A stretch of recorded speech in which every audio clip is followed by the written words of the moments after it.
Retachamos. Nada más con esos datos, que es el primero, que es fecha y nombre. En otra hoja blanca, anoten en una lista con cuál de estos miembros que ya anotaron. Ahorita llevamos apenas 2 generaciones.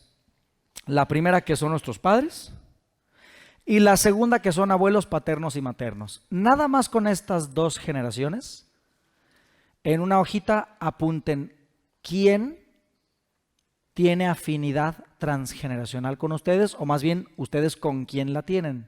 ¿Basándose en qué? Nombre, acuérdense que son nombres iguales o muy parecidos con la misma raíz, ¿no? Incluyen los nombres compuestos. Si ustedes se llaman José Carlos y hay un José Manuel, ahí hay afinidad por el José, ¿no? Si es de nombre de masculino o femenino, igual hay afinidad. Mario y María.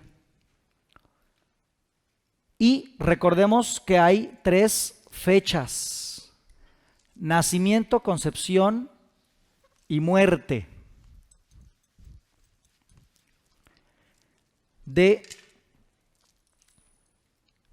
Vamos a hacer un ejemplo. Vamos a decir que una persona, vamos a ponerle Roberto, nace el 16 de agosto. ¿Cuándo fue concebido? Súmenle a 8:3. Fue concebido el 16 de noviembre. Si a 16 le restamos o le sumamos 7, significa que tenemos de rango entre el 9 y el 23. ¿De qué? De agosto y de noviembre. ¿Ok? Si alguien del árbol nace en estas fechas, o muere, o es concebido, tiene con nosotros afinidad. Entonces, con estos datos de nacimiento, concepción o muerte, vayan haciendo un listado de a 2 generaciones quién tiene afinidad con ustedes. Puede ser un primo, puede ser un tío, puede ser el abuelo, puede ser su papá, puede ser su cónyuge. Chequen con estas concepciones, nacimientos o muertes, con quién ustedes tienen afinidad por fecha. Nada más llevamos 2 generaciones. Vayan haciendo su listita. Tengo afinidad con el abuelo muerto, con la abuela viva, con mi mamá. 3. Recuerda, mira.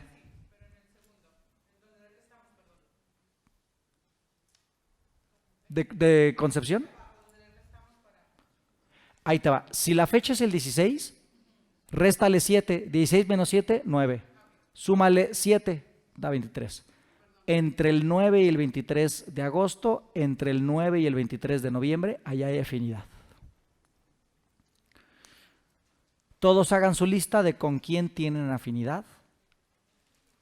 ¿Cuántas hojas blancas llevamos? 3. Una hoja de nuestro árbol inmediato, otra hoja del árbol materno y otra hoja del árbol paterno.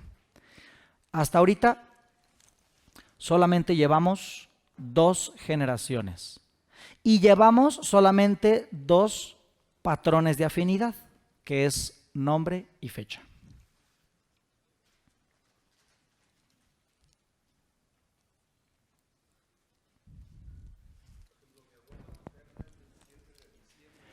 Tu abuela materna es del 7 de diciembre. Estás totalmente en afinidad con ella. Si ella es del ella es del 7 y tú del primero, al 1 le sumas 7 y aunque ella hubiera nacido el 8, todavía habría afinidad. Entonces, entre tú y ella hay afinidad. Tú eres el doble de tu abuela materna. ¿Pregunta?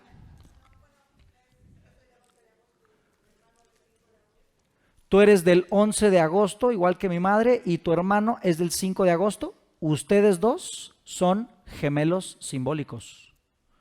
Aunque no sean mellizos, simbolizan como si lo fueran. Significa que en ustedes cae una carga específica de cierta parte del árbol. Y ustedes tienen actitudes o muy iguales o muy polares. Son los gemelos simbólicos.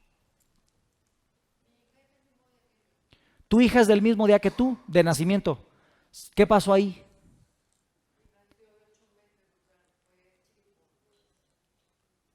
¿Fue un chiripazo?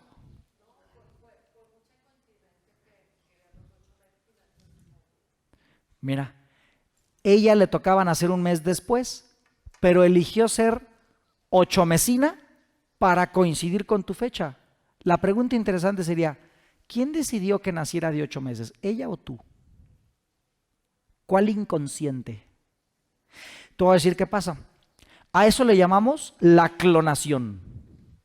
Cuando alguien de nuestros hijos nace en nuestras fechas 7 más, 7 menos de nacimiento o concepción que uno mismo, por ejemplo mi mamá, que yo nazco en su fecha de concepción, por ejemplo tu hija que nace en tu fecha de nacimiento, eso pasa cuando el inconsciente de alguno de los padres quiere, entre comillas, clonarse. Esta clonación casi siempre obedece a que nosotros tuvimos un evento muy doloroso en la infancia y es como si quisiéramos una nueva oportunidad de vivirla. Y entonces es, mi hijo nace en mi fecha de nacimiento o concepción para que él sí pueda tener la oportunidad de tener la infancia que yo no pude. Libre de un drama, libre de un dolor, libre de un conflicto.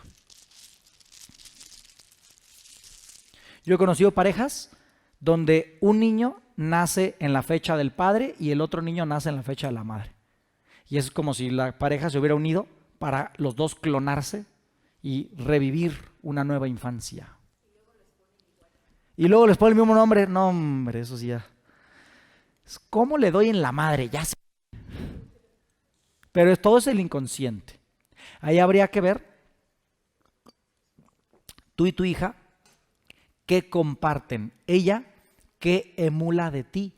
Alguna decisión, alguna historia, alguna profesión, un parecido físico, un estilo de personalidad.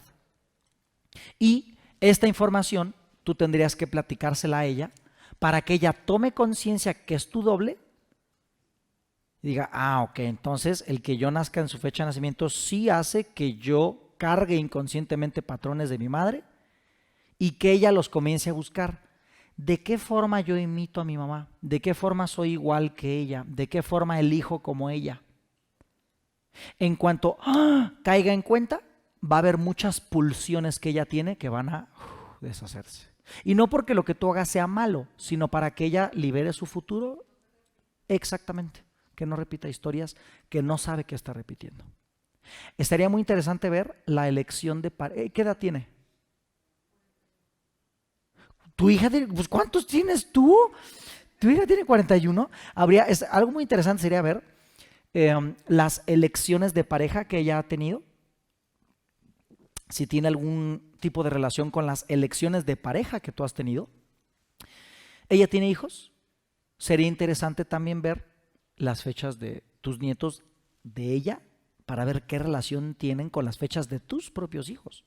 Inconscientemente ella pudo haber repetido inclusive nacimientos de niños, la elección de la pareja, ver si el oficio, la profesión o la vocación que ambas tienen coincide, ver si la vocación o su hobby o el pasatiempo que ella tenga de alguna forma no soluciona uno de tus conflictos. Por ejemplo, una mamá que se siente encerrada en un lugar, una forma de que el hijo sublima la prisión de su madre es ser agente de viajes, se dedica al tema de los tours, trabaja en aduanas, un intento de yo tener la libertad que mi madre no tuvo.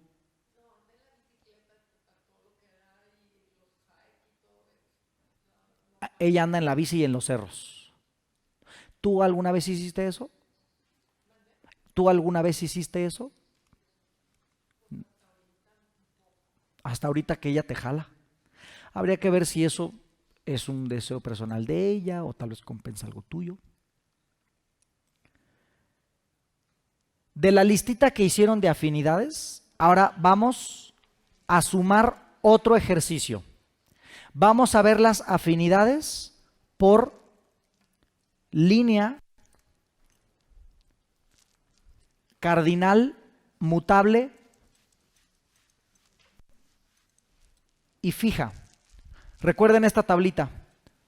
1, 2, 3, 4, 5, 6, 7, 8, 9, 10, 11, 12.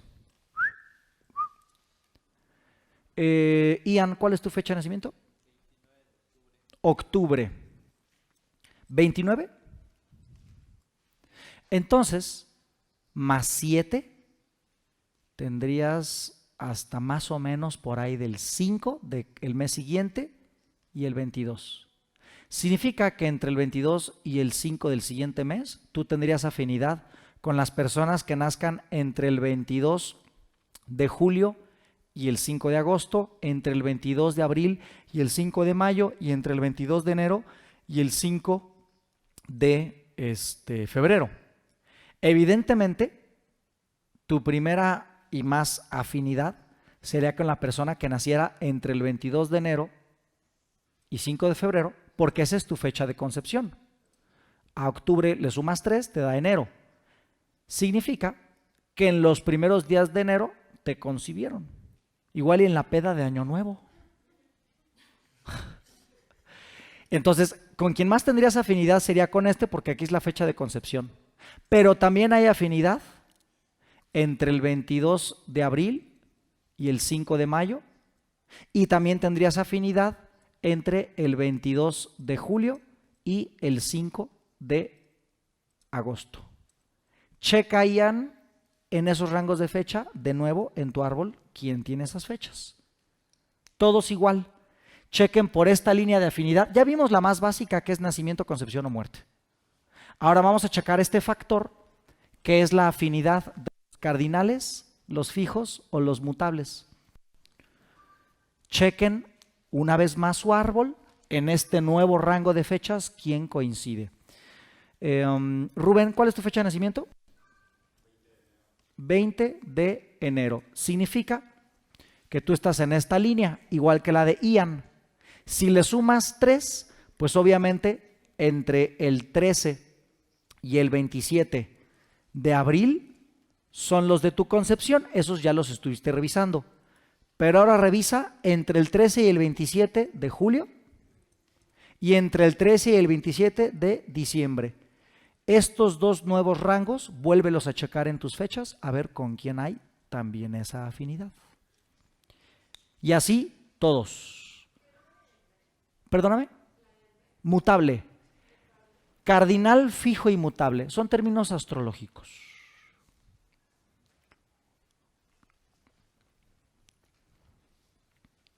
Vuelvan a revisar fechas a 2 generaciones y seguramente van a tener afinidad con nuevos miembros.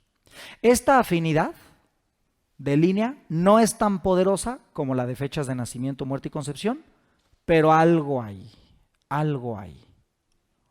De paso, chequen, por ejemplo, Rubén, que nace el 20 de enero. Interesante de una vez que Rubén checara si hay alguien en su línea maestra, o sea, alguien entre el 13 y el 27 de julio, ahí sería su línea maestra porque son 6 meses de distancia.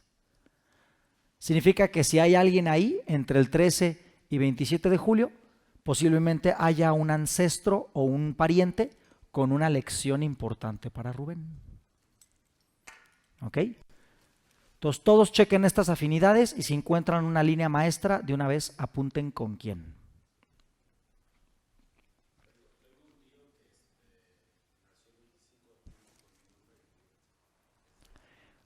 ¿25 de julio?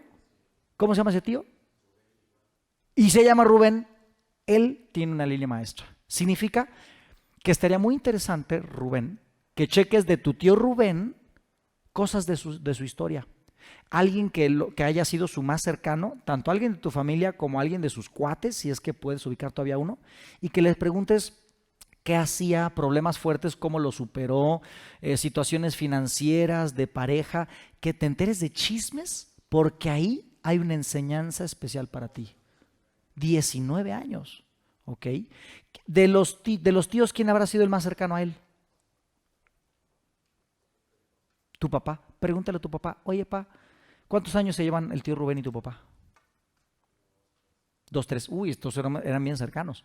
Pregúntale de esas edades de adolescentes, cómo era él, cómo era su actitud ante la vida, cómo enfrentaba los problemas. Ahí hay una señal para ti. Curiosamente, del tío Rubén. ¡Qué casualidad!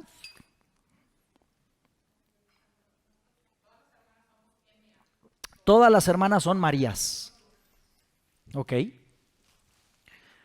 Significa que todas tienen afinidad con cualquier otra María del árbol. Eso tiene una parte de ventaja. Cuando muchos miembros del árbol tienen relaciones afines, entonces cualquier carga conflictiva del árbol normalmente no va a elegir toda esa carga a una sola persona, sino como que se repartiera, y eso disminuye la pulsión inconsciente. Digo, también hay que preguntarle a tu mamá y tu papá, oigan, pues que no se sabían otro nombre o qué pedo. Y también habría que ver, interesantemente, la única hermana que no se llama María, ver ella cómo se siente de diferente o cómo es de diferente a las demás. Si ella no es la rebelde, la oveja negra, la que se siente más apartada, algo debe haber ahí extraño porque nada más a una no le pusieron María. ¿Pregunta? ¿Tienen un micro? Pásenselo, please, para que nos escuchen los amigos del Zoom. Ahí está.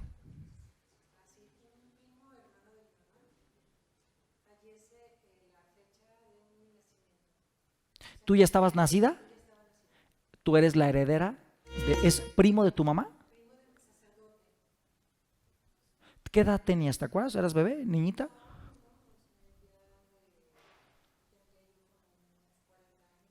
¿Lo conociste? Por alguna razón, no sé cuál, ese tío, bueno, que sí es primo de tu mamá, ¿verdad?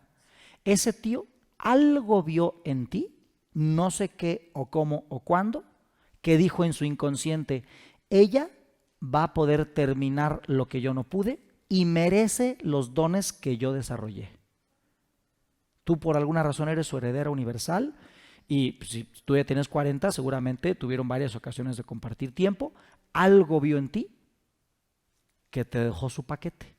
Estaría interesante que analizaras a partir de su muerte, tomando en cuenta él cómo era, qué hacía, cómo era su personalidad, ver de eso en ti, identificar, a ver si hay alguna relación, si cambió algo en ti, si te hiciste más algo, menos algo, si empezaste a tener ganas de algo para echarle cabeza.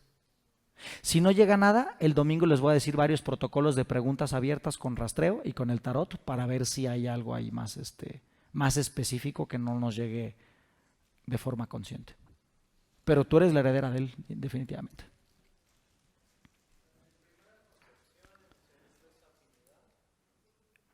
Las fechas son concepción, nacimiento y muerte por fecha. El segundo factor sería nombre y el tercer factor sería las líneas de afinidad. ¿Pregunta?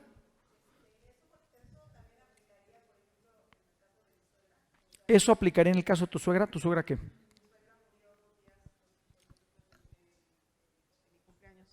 Tu suegra murió 2 días después de tu cumpleaños. Normalmente, como no hay una afinidad consanguínea, no se podría considerar heredero, pero ahí sería curioso ver por qué tu marido te eligió a ti como su mujer y su mamá se muere 2 días después de tu cumpleaños.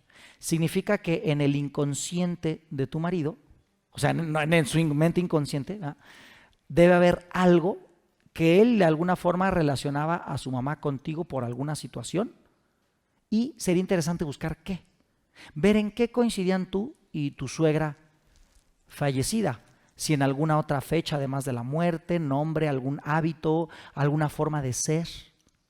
Por ejemplo, hay un caso, aprovechando esta pregunta que haces, hay un caso que comenta, ay, no encuentro ese caso, a ver si lo encuentro por acá.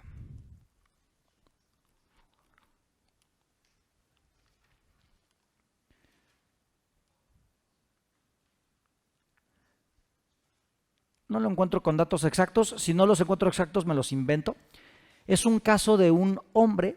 De hecho, por eso Sondi empieza a investigar mucho del árbol. Él es psicoterapeuta y le llega una mujer que le tenía pánico a morir de alguna manera, no me acuerdo de qué manera, pero era pánico a morir de una manera, pero era un pánico así aterrante.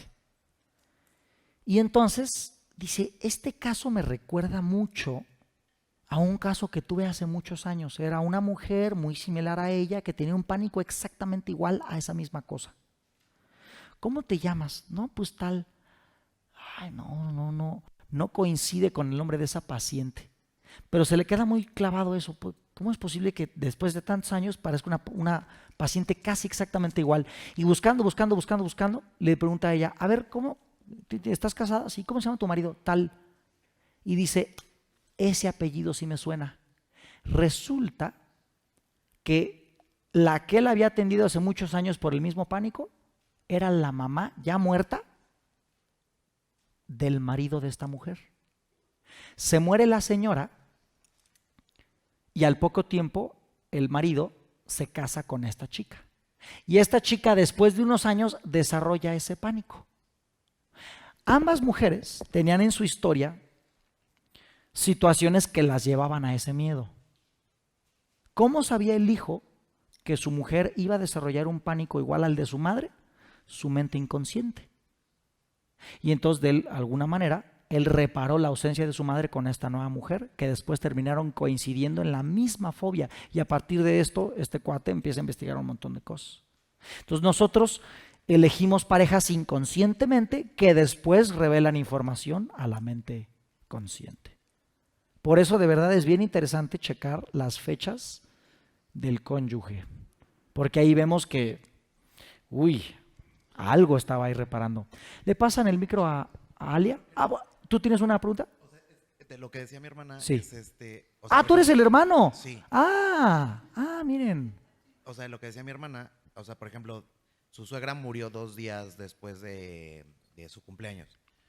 Pero, por ejemplo, lo que yo veo es que ella era como la unión de su familia, o sea, de mi cuñado con sus Ya. hermanos. Y en nuestro caso, o sea, mi hermana, o sea, murió mi mamá, y entonces ella tomó como ese rol de ser como la unión. Ahí está. Tu marido seguramente vio esa habilidad como de mueganizar a la familia que él tenía de su mamá y seguramente, como ustedes coinciden en eso, él de alguna forma sabe apreciar o admirar esa habilidad, ese don, y de alguna forma también es parte del encanto que seguramente siente por ti. Y vete a saber qué otras cosas. ¿Quién sabe qué otras cosas? Pero Yo de ayudarlo, por ejemplo, a él, porque digo, a partir de ese hecho, sí se desunió mucho su familia, sus hermanos, todo. O no me toca a mí, o sea, eso ya es. realmente no te toca a ti, pero si ves que él todavía tiene un duelo atorado, ahí sí podrías ayudarlo a solucionar ese duelo, ¿no? Orientándolo a ir a terapia, enseñándole una técnica que vamos a ver de liberación emocional el domingo, para que ese duelo en él no quede. Pero ya lo de la cohesión de su propia familia, honestamente, ese ya sería muy su pedo y no te recomendaría ahí meterte mucho, porque sería cargarte encima un peso que de verdad no te corresponde. Es que, por ejemplo, o sea, por ejemplo, cuando murió, o sea, de repente a los 2 días nos explota la cocina. Y a los 2 días se nos inunda el negocio. O sea, fue así como, ¿qué pasa aquí? Como varias tragedias bien cercanas. Ajá, sí, o sea, murió y a los 2 días estaban haciendo como el novenario y de repente explota la cocina. Y a los 2 días se nos inunda el negocio. O sea, no había como manera de. Curioso. Ahí habría que ver. ¿En ese negocio su hijo tenía algo que ver? No, o sea, es de mi cuñado. Ok. Sí. Entonces ahí algo tiene que ver. En el tema de que si mi mamá se muere y a mí me explota la casa y se me inunda el negocio, ahí seguramente tiene que ver con que mi mamá, la energía que ella representaba, al no estar y ser una parte tan importante de la cohesión, van a reventar muchas cosas. Es como, por ejemplo, algo bien simbólico de las casas son las fugas de agua. Si en tu casa hay una fuga de agua, es momento de hacer auditoría y ver si tú tienes fugas de dinero. Es algo súper relacionado, ¿no? Entonces, siempre la casa o el vehículo van a ser como una expresión de nosotros mismos y van a empezar a reflejar información oculta a través de su comportamiento o de lo que les pasa. Entonces ahí seguramente con la muerte de la mamá algo se rompió que terminó rompiendo la cocina, el business. Ahí habría que ver cuál era la función que ella cumplía y de alguna manera hacerle una ofrenda a esa función para evitar que sigan habiendo situaciones alrededor caóticas. Sería la manera de evitar que lo pendiente de ella siga condicionando descendientes. ¿Tú tienes hijos? Pues son sus descendientes de ella. Entonces, sí estará bien ahí ver qué hay, qué función ella cumplía, quién la extraña, por qué, quién tiene el duelo bloqueado y componerlo para que no haya una memoria repetitiva. Ahora nos dices bien qué pedo, Alia. No te arrepientas. No te preocupes. Me quedé pensando, Ajá. bueno, mi papá nació el mismo día que mi suegro se murió, pero pues ya, o sea, ya está como muy lejos lo consanguíneo, no sé si tenga algo que ver Totalmente, son los árboles espejo. Tú eliges un marido cuyo árbol tiene relación con el tuyo. ¿Por qué? Porque los dos se unen sabiendo que hay ciertos conflictos, esperando los dos, tú y tu marido, inconscientemente, que sus descendientes, tus hijos, puedan componer de una sola vez programas de ambos árboles. Esos árboles espejo. Cuando los parientes de mi marido reflejan fechas, nombres o circunstancias de los de mi propio clan. ahí. Ok, Árbol espejo. gracias.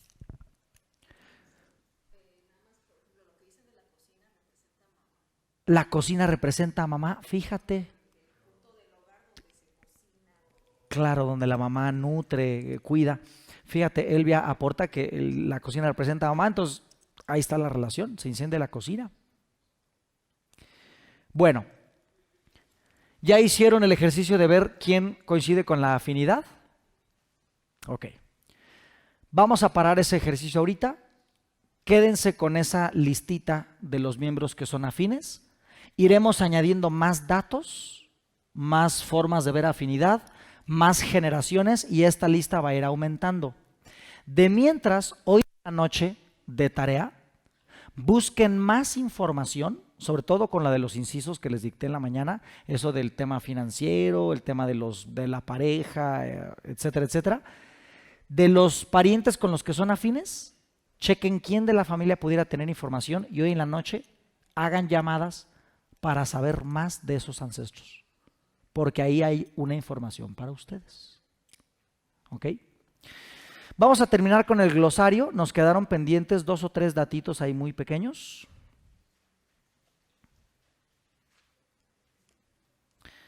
Nos quedamos en la maldición de los Átridas o efecto Zeigarnik, ¿es lo mismo? Siguiente, el niño síntoma. El niño síntoma, algo que Salomón Selam le llama el niño basura, suena muy feo, pero está mejor el niño síntoma, es un descendiente que normalmente va a querer inconscientemente solucionar los conflictos de sus padres, encarnando síntomas que solucionen simbólicamente los problemas. Ejemplo, un niño, todos los niños que tienen enfermedades de adultos son la mayoría niños síntomas. Por ejemplo, yo tenía gastritis a los 8 años, una gastritis casi sangrante, y esas gastritis son de adultos. ¿Quién era yo? Era un niño síntoma. Un niño, le da gripa, diarrea, vómito, fiebre, varicela, pero una gastritis, un reflujo ulcerante, temas de colitis, esas cosas son de adulto. ¿Qué significa eso? Las enfermedades de adulto son soluciones de conflictos de adulto. Un niño que trae enfermedades de adulto, pero no tiene los conflictos de adulto, significa que sí los tiene, pero no son suyos. los jala de sus padres. Ese es el niño síntoma. La mamá deprimida que trae un duelo que no quiere decir, que no quiere llorar. Es que se me murió mi mejor amigo, pero si lloro mi marido se pone celoso que por qué lo extraño. ¿Y quién es el que trae conflictos de tristeza en los pulmones? El niño. El niño viene a revelar con su síntoma la solución del conflicto psicológico de la madre. Entonces, el niño síntoma son todos los niños menores a 7 y 8 años que viven enfermedades que no corresponden a sus propios conflictos. Por eso siempre en terapia a los niños menores de 7 y 8 años atendemos a ellos y a los papás. ¿Okay? La reparación, bueno, ya vimos que es un problema repetitivo que vivimos ya sea de forma opuesta o de una forma de solucionar algo, ¿no? Y el síndrome aniversario. ¿Qué es el síndrome de aniversario? Cuando en una fecha se repiten muchas cosas. Puede ser un día del año o un mes del año. Por ejemplo, mi mamá, ahorita ya no le da porque ya hizo conscientes cosas, pero mi mamá le dio por todos los octubres tener tragedias y casi siempre en la semana del 12 al 20. Y le pasó por años. Un octubre chocamos. Un octubre mi hermana fue a la casa. Un octubre se le rompieron 2 costillas. Un octubre se esguinza una pata. Un octubre se queda sin chamba. Un octubre se deprime. Tragedias, octubres. Sacándole un rastreo de hologramas, había varios conflictos de octubre. Sacamos los hologramas, hicimos unos decretos para volver consciente lo inconsciente y desde entonces ya no sufre los octubres. Ahora ya nada más sufre enero, febrero, marzo, cancelado. Esos son los famosos síndromes de aniversario. Pasa mucho, por ejemplo, que inconscientemente elegimos días para casarnos donde personas del árbol murieron. ¿Qué es eso? Una sanación. Se muere alguien y me caso ese día. ¿Por qué? Porque el día del casorio hay luna de miel, hay la luna de miel, hay sexo. ¿Qué es el sexo? La creación de una nueva vida para solucionar una muerte. Por eso en los sueños dicen por ahí que si sueñas con una boda, alguien se va a morir y si sueñas con una muerte, alguien se va a casar. No es de a fuerza siempre así, pero sí hay un patrón que podemos relacionar a mucha gente así. Sexo, muerte, siempre van a venir de la mano. Bien. ¿Cómo es que esto sucede? Ya vimos que la forma de transmisión de nuestro árbol, pues ya vimos que hay algo en los genes recesivos, ¿no? Pero la ciencia respalda estas cosas. Ya vimos que en la práctica y en lo empírico, sí. Pero ¿cuál es la parte de la ciencia que puede respaldar esto? La psicología siempre ha sido un terreno que le cuesta a la ciencia darle la bienvenida en su terreno serio. Porque la ciencia, para considerarse ciencia, requiere que haya fenómenos observables y repetibles para que se puedan considerar científicos. Algo que en un espacio controlado, con las mismas variables, se estimule y siempre pase lo mismo, eso ya es científico. El problema de la mente es que es tan compleja y tiene tantas variables que las cosas no siempre se repiten o emular las circunstancias a veces resulta imposible. Por eso hay muchas cosas de la psicología que ni siquiera se consideran científicas. De hecho, la psicología se considera ciencia desde hace no muchos años y muchos terrenos de la psicología al día de hoy se consideran pseudociencias. Sin embargo, sabemos que la ciencia es hipócrita. ¿Saben en qué lugar o en qué ciencia hay cosas mucho menos predecibles y comprobables que la psicología? En la economía. La economía es la pseudociencia más absurda y más obviamente absurda de todas. En la economía, repetir las variables, los factores, es poco probable y las cuestiones nunca se repiten fácilmente. La economía es una pseudociencia. Además de que parte de principios abstractos.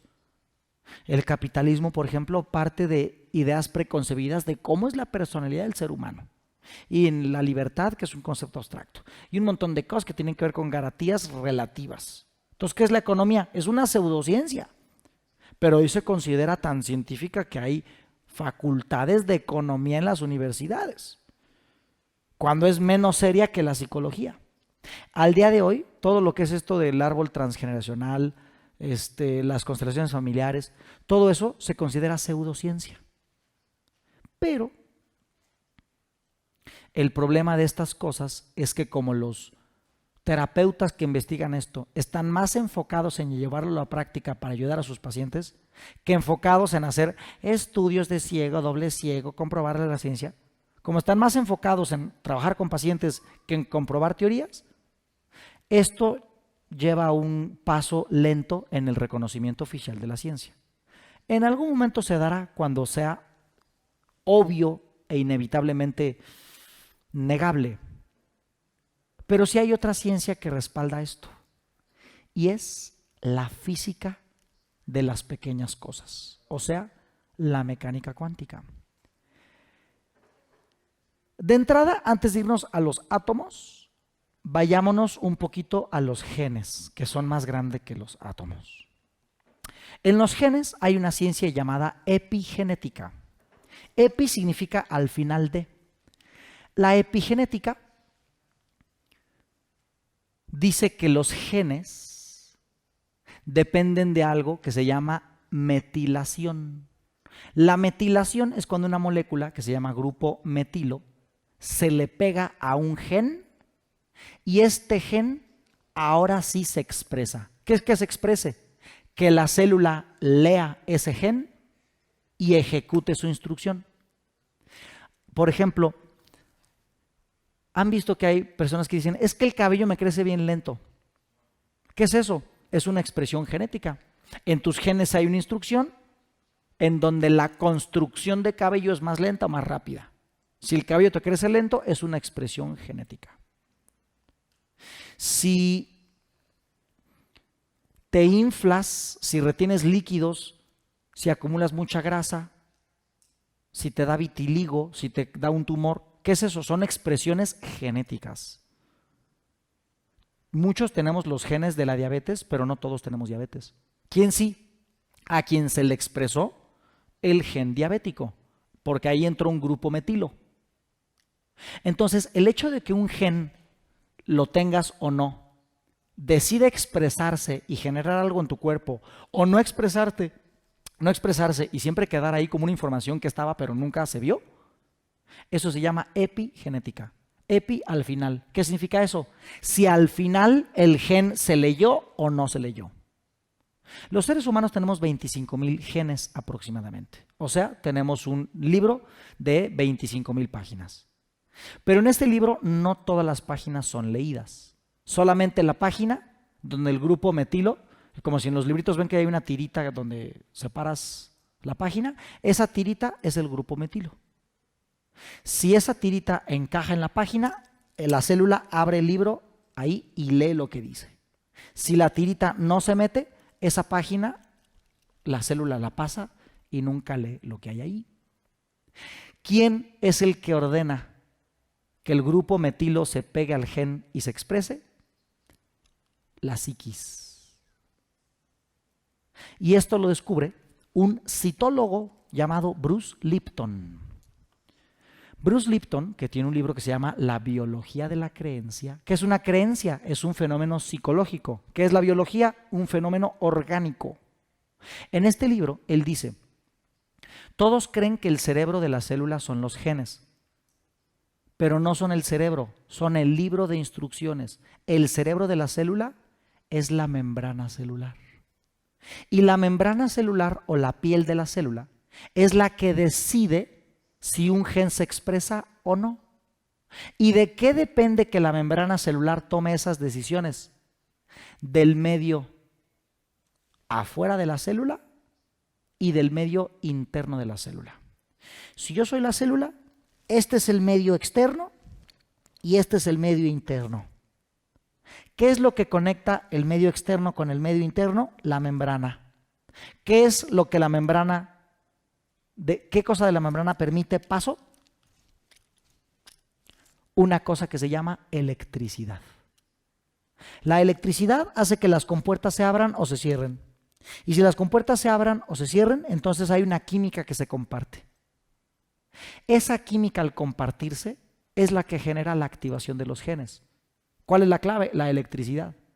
¿Y quién o qué modula el ambiente químico y eléctrico de la parte de afuera y de la célula? La mente. La mente es la que mueve, dirán los chinos, el chi. Y una de las manifestaciones del chi es el campo eléctrico.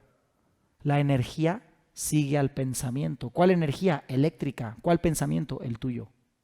Es tu mente la que define la activación de ciertos genes o no. Y esto es la epigenética. Esto hace que la membrana celular sea muy importante. Tan importante que en alguna parte de la membrana hay una huella digital. Se llaman proteínas de autocepción. Esas proteínas de autocepción son únicas en cada ser humano y son una antena parabólica de un fenómeno que llamamos conciencia. Esa conciencia es el fantasma que se queda en las familias. Y no solamente en las familias, sino en todo lugar donde haya antenas parabólicas. Ejemplo, los trasplantes de órganos. Hay una mujer que escribe un libro donde ella, después de un trasplante de corazón, empieza a soñar con un chico que llega, le dice: hola, soy Tim, la besa, y en el sueño del beso, él se convierte en humo y ella lo aspira. De estarlo besando, lo aspira y despierta con miedo y calentura, ¿no? ¿Qué pasó? Le dice al psicólogo, el psicólogo dice: no, está cabrón, tu pedo, estás loca, ve con el psiquiatra le dice: mira, ¿desde cuándo pasa esto? No, pues desde el trasplante. Busca quién fue el donador, debe haber un tema como de cierre, y ve y hazle una ofrenda a los familiares del donador. Ella no sabía por qué, pero desde la operación, de la nada, ahora ya sabe manejar motos y le encanta el pollo frito y la cerveza, cosa que antes nunca, desde el trasplante. Y entonces, pues de hecho por eso dicen que la mujer embarazada tiene antojos, que tienen que ver con lo que el niño comienza a identificar. Va con la familia del donador, encuentra los registros y cuando la hacen pasar a la sala, ve en la sala las fotos del güey que ha estado soñando. ¿Quién es él? Ah, es Timothy, nuestro hijo. ¿Cómo se murió? En moto. Uy, a nuestro hijo le encantaban las motos, la chela y el Kentucky Fried Chicken. ¿Por qué ella ahora sabía manejar motos y le gustaba el pollo y soñaba con este cabrón? Porque el corazón que tenía de ella era de él. Y ese corazón son las células de él. Y en las células hay antenas parabólicas que sintonizan la conciencia de él. Significa que en el cuerpo de ella estaba su conciencia y ella estaba sintonizando la conciencia de este cabrón. Su Shen, exactamente. Por eso la muerte no existe. Nuestra conciencia está dispersa por todo el planeta. Vean la película Transcendence con Johnny Depp. Esa película la dirige, no me acuerdo bien el nombre del güey, pero es el camarógrafo de Christopher Nolan. Vean esa película y toda la película es solamente para las últimas 20 palabras que dicen en la película. Véanla toda, échense un churro, diviértanse, duerman, pero pónganle atención a las últimas palabras de la película. Ese es el objetivo. Véanla, no se las voy a spoilear. Y a lo que voy es que nuestra conciencia es la que define la biología. Y cuando tú mueres, tu cuerpo se muere, pero tu conciencia sigue aquí. Y tu conciencia sigue aquí porque es lo mismo que una televisora y una televisión. Si tú en tu televisión ves a Alfredo Adame, es porque uno, te urge pagar Netflix. Y tú dices, no, este cabrón ya me hartó. Y agarras una pistola y le disparas a la tele. ¡Pa, pa, pa! La pregunta es, ¿mataste a Alfredo Adame? Por desgracia, no. ¿Por qué no mataste a Alfredo Adame? Porque Alfredo Adame no está en la televisión. La televisión recibe la señal de Alfredo Adame que está lejos. ¿Qué es la televisión? Un receptor. ¿Qué es tu cuerpo? Un receptor. Tu cuerpo es una televisión. Reproduce una señal. ¿De dónde viene la señal? De lejos. Y si tu cuerpo se muere, eso no significa que Televisa se muera. Si tú matas tu televisión, Televisa no se murió. Lástima.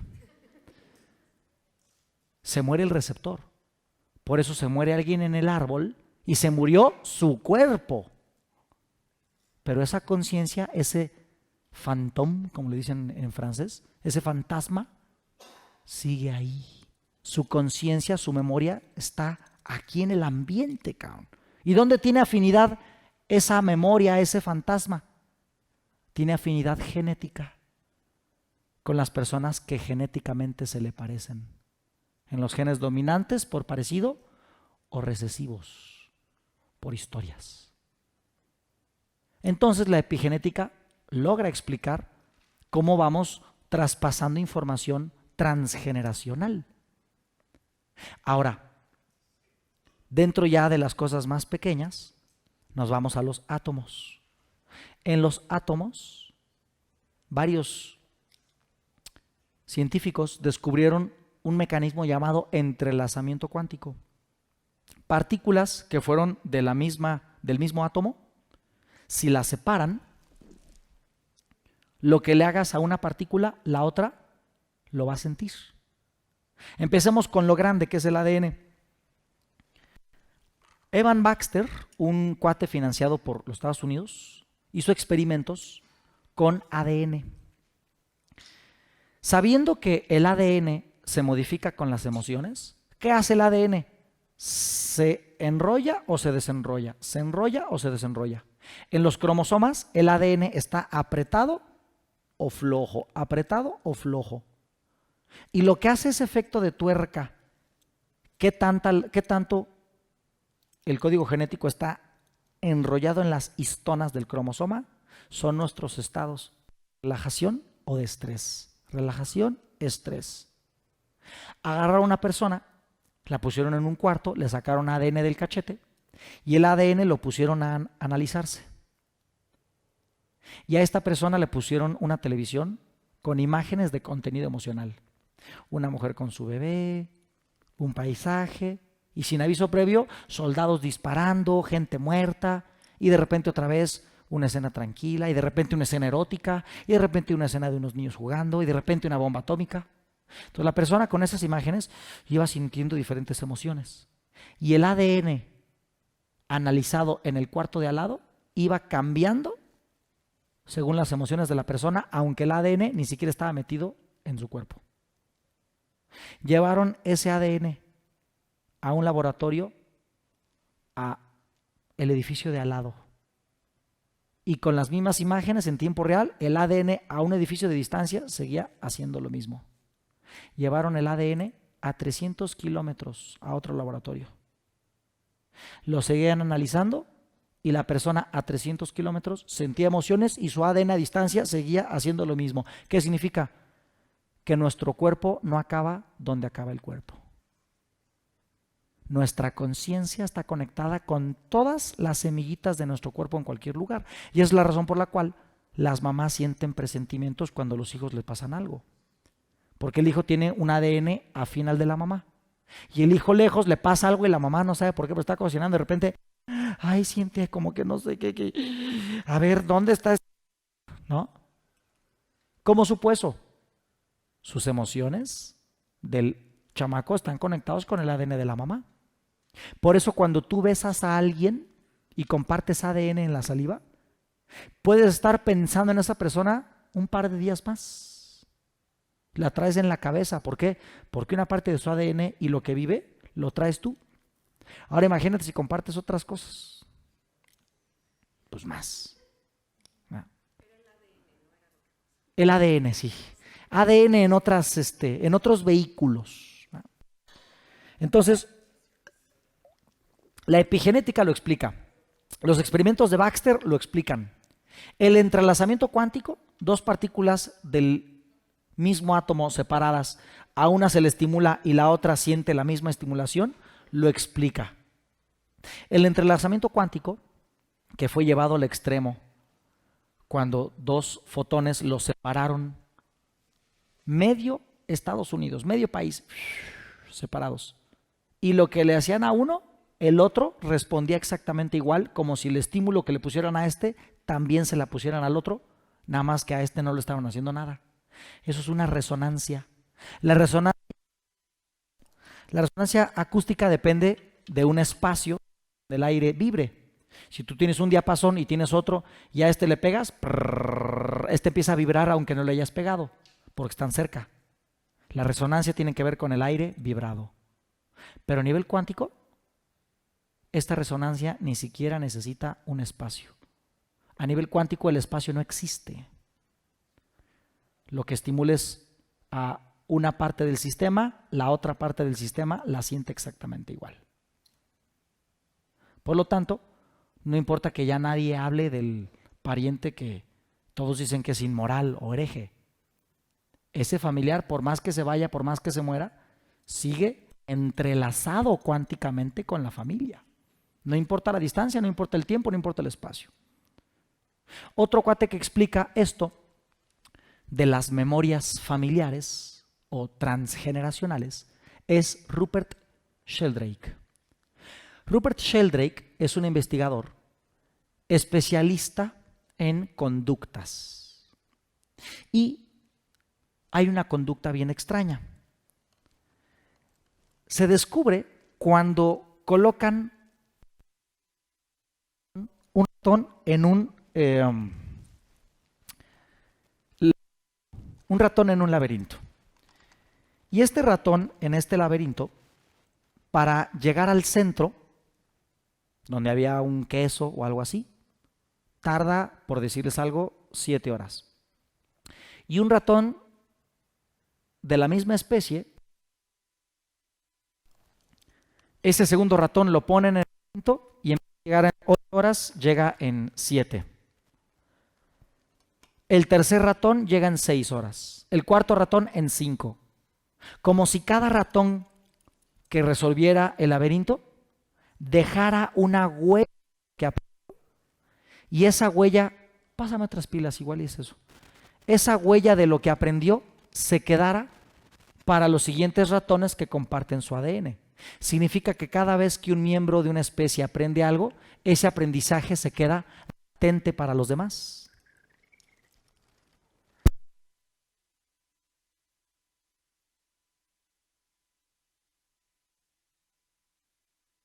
Luego está el experimento del mono centésimo, que yo lo he platicado muchas veces, pero como tenemos alumnos nuevos, se los platico otra vez. En unas islas de Japón hay una especie que se llama macaca fuscata. Son unos changos que se parecen a mí, pero sin el pelo largo. No, la misma barba. Estos changos estaban siendo estudiados en una isla. Los científicos estudiaban cómo en varias islas estaba la misma especie, a pesar de que esos changos no saben nadar. Pero en varias islitas está la misma especie. Entonces estaban estudiando su conducta. Los científicos empezaron a entablar comunicación con los changos con la el típico mecanismo de la recompensa y el castigo. Si los changos hacían algo que los científicos querían, les daban una batata, algo así como un camote, una papa dulce. Y entonces los changuitos se comían la papa por premio a sus conductas. Después de un tiempo, un científico les empieza a dar papas, pero de unos sacos que les llegaron con tierra. Algo pasó en el barco, los sacos de batatas llegaron todos llenos de arena de playa y los científicos por flojera, así se los daban nomás. Y entonces los changos, comían la batata llena de tierra, pero pues, aunque no les gustaba, pues se la comían pues porque era gratis, ¿no?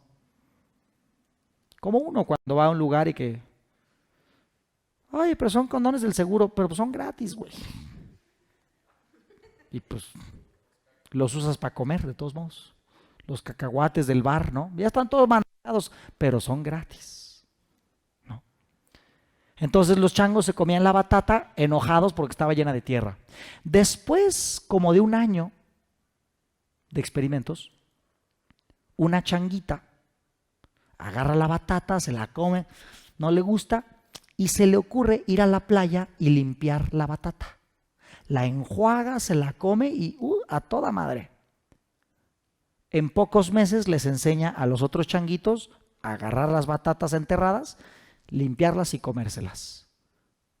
En menos de un año, todos los changos de la isla ya sabían limpiar el camote. Cuando los científicos dicen, bueno, ya estuvimos como 3 años con estos güeyes, vámonos a otra isla a estudiar aquellos, recogen el laboratorio, se despiden de los changos, les dejan un último costal y se van a otra isla. Montan el laboratorio y el científico en jefe, por costumbre, le avienta una batata a uno de esos changos. Y el primero que la agarra va inmediatamente a la playa a lavarla. Y dijeron, cabrón, en japonés, ¿cómo le hizo este güey de limpiar el camote si ningún chango nadó de allá para acá para enseñarles? No, pues este debe ser un superdotado. A ver, intenta con otro. Y les daban batatas a todos y todos rápido le iban a lavar. Cuando en la otra isla tardaron 1 año y medio en descubrir cómo lavarla. Y meses en capacitar la changuita a los otros amiguitos, changos, a limpiar el camote. Dijeron, no, es una isla de superdotados, vámonos a otra. Fueron a otra, cuando daban batatas, los changos iban y lavaban el camote en la playa. ¿Qué es esto? Una transmisión telepática de información. Mientras algo más se repite y mejor se aprende, en automático ese conocimiento se dispersa en toda la genética afín. Se le llamó el experimento del monocentésimo. Centésimo porque cuando un porcentaje de una especie aprende algo, ese conocimiento se reparte en todo lo demás. Entonces Rupert Sheldrake dijo, aunque no lo veamos, debe haber un campo de información donde los genes de alguna manera se comunican. Y cuando hay un aprendizaje, los genes integran esta información cambiando de forma. Por eso son los campos morfogenéticos. ¿Qué hay en la familia? Genes en común. Y aunque no lo veamos, hay un campo donde se traspasan información. Y si algo se va repitiendo, si algo transforma el ADN de unos, se pasa a todos los demás. ¿Qué es lo que cambia? El pensamiento, la electricidad hace que cambie la expresión genética. ¿Qué es lo que más nos mueve energéticamente, psíquicamente? Las cosas emocionalmente intensas. Por eso, las emociones intensas, los dramas dolorosos, transmiten en el campo morfogenético una nueva información y hasta resuena con genes afines. Esto lo explica Rupert Sheldrake. Y si nos vamos más allá de los átomos y de las moléculas, y si nos vamos a entender la naturaleza de la realidad, tenemos que entender que en esta naturaleza todo está conectado. En 1947, un hombre llamado Denis Gabor recibió el Nobel. Y recibió el Nobel por descubrir algo que él le llamó hologramas. Los hologramas es una forma de sacar una fotografía en tercera dimensión. Si aquí hay un objeto,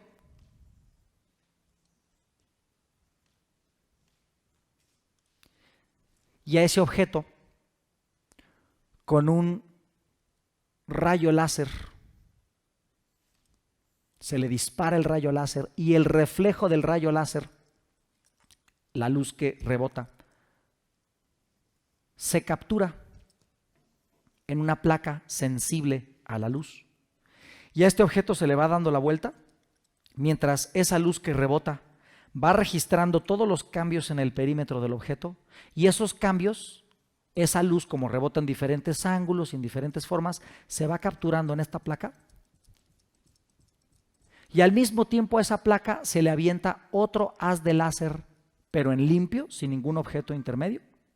En esta placa, que hay dos láseres, uno constante y otro capturando el reflejo de los cambios por la forma del objeto, en esta placa se forma un patrón de interferencia.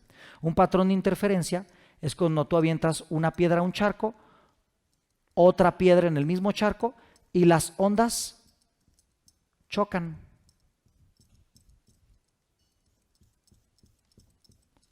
Este fenómeno lo vemos en las banquetas cuando llueve. Dos corrientes de agua chocan y forman como unas ¿cómo se llama la piel de la víbora? Las escamas, como escamas de víbora en el agua, en los charcos que corren. Eso es un patrón de interferencia. Cuando esta placa se le pone en un aparato que proyecta luz, por encima de esa placa va a aparecer la manzana tridimensional hecha de luz. Eso es un holograma tridimensional. ¿No? Lo curioso de esto es que cuando a esta placa fotográfica le quitan un cachito y ese cachito lo analizan y lo ponen aquí en este proyector de luz, en vez de que ese cachito nada más te dé un cachito de la manzana, vamos a decir la hoja. ¿Por qué nada más la hoja? Porque nada más le quité un cachito. En vez de darme nada más la hojita, me da una manzanita completa, en chiquito pero completa. Y si yo le quito el pedacito de aquí, en vez de que me dé un cachito de manzana, me da otra manzana chiquita pero completa. Y si yo le quito este cachito y y le quito muchos cachitos, cuando les proyecto luz, en vez de cada uno darme este cachito y este cachito y este cachito y este cachito y este cachito, cada cachito de esta placa me da manzanas completas. Manzanas completas. ¿Qué significa eso? Que en cada porción de la placa está la información de la totalidad del objeto. El objeto se plasmó en la placa, pero de alguna forma toda la información del objeto se plasmó en cada milímetro de la placa. Por eso se le llamó holo, completo, grama, que viene de gram, imagen. La imagen completa está en cada una de sus partes. El universo en el que vivimos es holográfico. ¿Por qué? Porque una manzana, por ejemplo, está dentro de un planeta Tierra, y un planeta Tierra está dentro de un sistema solar y un sistema solar está dentro de una galaxia. ¿Y saben qué forma tienen las galaxias? Tienen forma de manzana. En el hoyo, en el centro hay un espacio vacío, el hoyo negro supermasivo. Todas las formas, planetas, están en un ecuador galáctico, pero la verdad es que ese ecuador galáctico en ese hoyo negro supermasivo genera una figura toroidal de la cual nosotros no la vemos, solamente los radiotelescopios, en donde el ecuador va formando lo que es la galaxia. ¿Y qué es eso? Pues si le añades un tallito y una hojita, una manzana tiene la forma de la galaxia misma. En cada porción está la información de la totalidad. En Italia le saqué una foto, unos brócolis que venden en el mercado, que se llaman brócolis Romanov, en donde en cada pedacito del brócoli está el brócoli es como una especie como de sierra espiral. Y en cada pedacito del brócoli está la imagen de todo el brócoli. Está en esta parte, y en esta parte, y en esta parte, y en esta parte. Ves la imagen del brócoli total. El cuerpo es un holograma. En cada una de nuestras porciones está toda la información. Si te sacan ADN de aquí, o de acá, o de aquí, o de aquí, o de aquí, es el mismo ADN. En cada porción está la información de la totalidad. Si en una escena de un crimen encuentran un poco de sangre del asesino, porque la víctima se defendió, no es como que, ¡ay, encontramos sangre! ¿De quién será? Puta, ¿quién sabe? No importa de qué lugar le sangró al asesino, no importa si le arañó el culo, la cara, el cachete, ese ADN, no importa de qué parte haya sangrado, es el mismo. En cada porción está la información de la totalidad. ¿Qué es el cuerpo? Es un holograma. Por eso la reflexología tiene mapas del cuerpo en la oreja, por eso ponemos semillitas. La reflexología, dando masajes en la mano o en la planta del pie, ahí tenemos la imagen del cuerpo en total. El iris, la iridología, ahí tenemos el cuerpo en total. En la cara podemos leer nuestra personalidad. Aquí tenemos riñón, aquí tenemos hígado, aquí tenemos corazón, intestinos. En la porción está la imagen de la totalidad. En la porción está la imagen de la totalidad. Aquí está aquí de entrada están los órganos en las manos, el cerebro, el ojo, y también tenemos la personalidad. En la cara igual tenemos los órganos y la personalidad, en el pie, en el iris, en la oreja. ¿Qué es el cuerpo? Es un holograma. Si tú te fijas en cómo las células en un cuerpo están distribuidas y tú vas a un bosque y te acuestas viendo las copas de los árboles desde abajo, vas a ver que las copas de los árboles, aunque están pegaditas, nunca se tocan y todas coexisten respetando el espacio de las otras copas de los árboles. Y tú en un microscopio ves un crecimiento celular, ves lo mismo si ves el bosque de abajo. Si tú ves las raíces de un árbol, se parecen a las dendritas de una neurona. Si tú ves el patrón de caída de un rayo, vas a ver las mismas dendritas de la neurona. ¿Qué es eso? En este universo todo se parece. Un molusco Nautilus con una tormenta tropical. En la oreja está la forma de un embrión. ¿Qué es eso? Que en cada porción de este universo están inscritas las formas de todos. Todo lo que es reflejo en las cosas más pequeñas. Entonces, ¿qué significa? Que este universo es un holograma. Un mexicano lo iba a demostrar, llamado Jacobo Greenberg. Jacobo Greenberg dijo: voy a demostrar que estamos en un universo holográfico, en una matrix, en una ilusión, que todo el mundo lo ha dicho, ¿eh? Los Hopi decían que estamos en una telaraña de la madre araña, en donde en cada pedazo de la red, toda la red sentía la vibración. Los hindúes dicen que vivimos en un universo hecho de maya, de ilusión. Los egipcios decían que este plano solamente es un reflejo del Duat.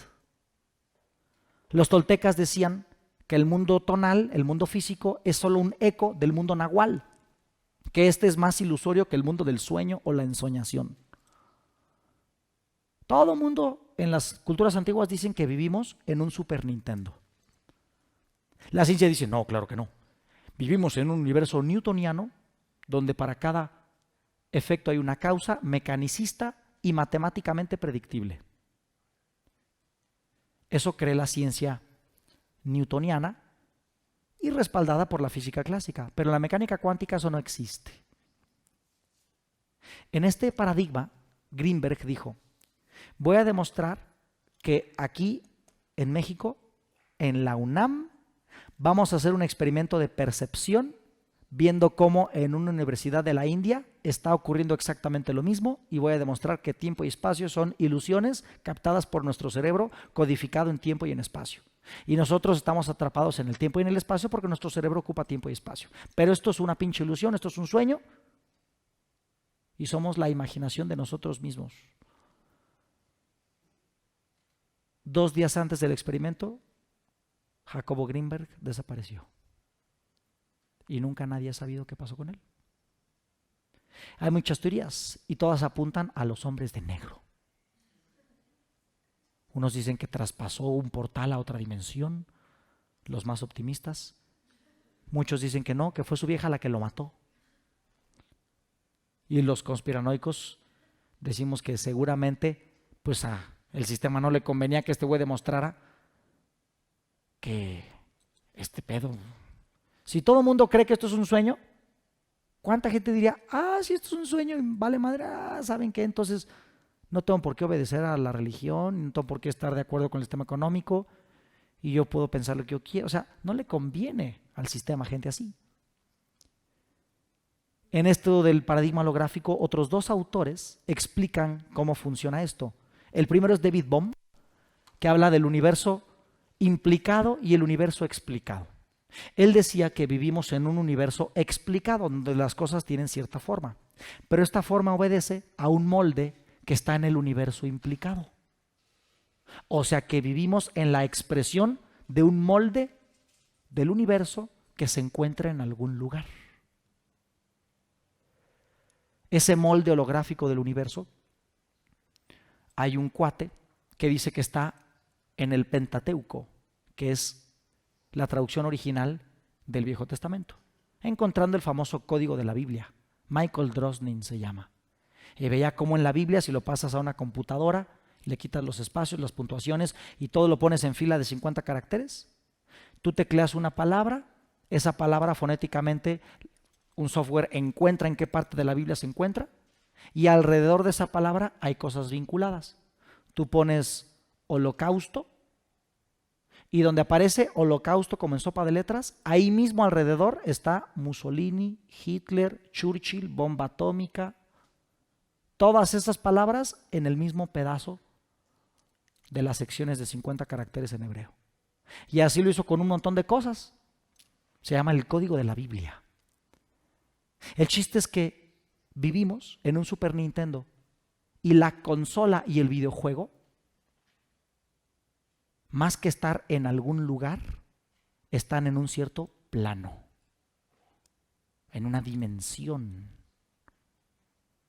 Karl Pribram, y aquí voy a usar el muñequito que el Mikey nos pintó, Karl Pribram, que fue un neurofisiólogo, ya no estamos hablando de metafísicos y marihuanos como Saint Germain y Osho, no. Estamos hablando de gente de ciencia, ¿verdad? David Bohm fue un físico. Jacobo Grinberg era un catedrático de la UNAM. Karl Pribram demostró que en el cerebro, aunque se creía que la información siempre se almacenaba en zonas muy específicas, como el área de Broca, etcétera, etcétera, Karl Pribram y Lashley demostraron que cuando el cerebro aprende algo, no es como que ese conocimiento lo albergas aquí, o acá, o aquí. De entrada sí, esas zonas se activan procesando la información. Pero si a una persona, que bueno, el experimento no lo hicieron en personas, lo hicieron en ratas, a esas ratas les iban quitando secciones del cerebro.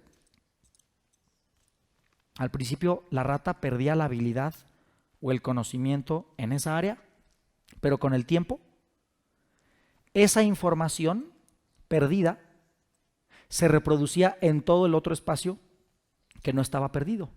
Entonces Karl Pribram, de acuerdo a un modelo matemático que se llama las transformadas de Fourier, que fue con lo mismo que Denis Gabor describió los hologramas, matemáticamente hablando, descubrió que la información eléctrica en el cerebro en el aprendizaje sigue el patrón de las transformadas de Fourier y por lo tanto la información en el cerebro se plasma en todo el cerebro, en donde en cada porción está la información de la totalidad, como si en cada neurona tuviéramos un almacén que refleje todo lo que hay en el cerebro. Y si algo en el cerebro se pierde, no importa, porque en cada porción está la información de la totalidad. Su libro se llama El cerebro holográfico.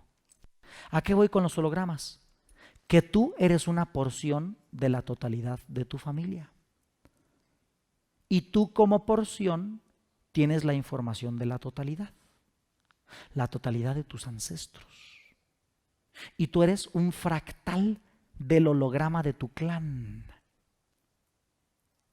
Y por razones de resonancia, hay partes de ese holograma que en ti se buscan manifestar, se buscan revelar. Entonces la clave es tomar conciencia de esas fuentes de resonancia y darle a esa energía, a esa pulsión, una salida. ¿A dónde quieres que salga? Quieres que salga fuera de tu destino. Significa que la terapia transgeneracional es sanar el pasado de cosas de ancestros que ya se murieron o ya ni conoces. ¿Para qué? Para liberar el futuro. Y esto nos vuelve a meter en el terreno de la física teórica, en donde el tiempo es una matriz que funciona con un mecanismo de retroalimentación en donde este presente y este futuro y este pasado, el presente es una especie de hoyo negro en donde el toroide del tiempo, que curiosamente así representamos el infinito, cuando tú cambias algo acá o modificas la impresión de esto, la pulsión de ese pasado que te lleva inconscientemente a repetirlo acá, se libera. Sanas el pasado para liberar el futuro. Visto como un árbol,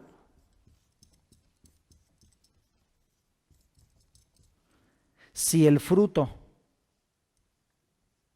está podrido, lo que tienes que hacer es sanar las raíces. ¿Las raíces qué son? Son el pasado. La planta empezó en las raíces y en el futuro se hizo tronco, en el futuro sacó ramas y en el futuro sacó frutos. Pero está podrida esa madre, chécale aquí. ¿Dónde se le pone la homeopatía a las plantas? En las raíces. ¿Qué son las raíces? El pasado. ¿Qué es el fruto? El futuro. Todo es en el aquí y en el ahora. Aquí y ahora hacemos los actos de conciencia, los decretos, la visualización creativa, las cartas de liberación, el rastreo, para tomar conciencia del pasado y evitar que siga condicionando tu futuro. Y esto se llama volverte el dueño de tu destino, sacando de tu conciencia inconsciente la motivación que tienes a resolver todas las pendejadas que en el pasado no se resolvieron. ¿Okay?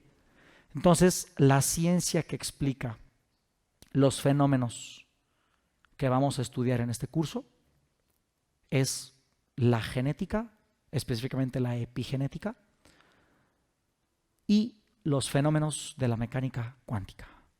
Autores, si un día quieren investigarlos: David Bohm, lo tiene su manual por ahí, David Bohm, Dennis Gabor, Carl Pribram, Rupert Sheldrake, Bruce Lipton, y de los genes recesivos, Lipot Sundy.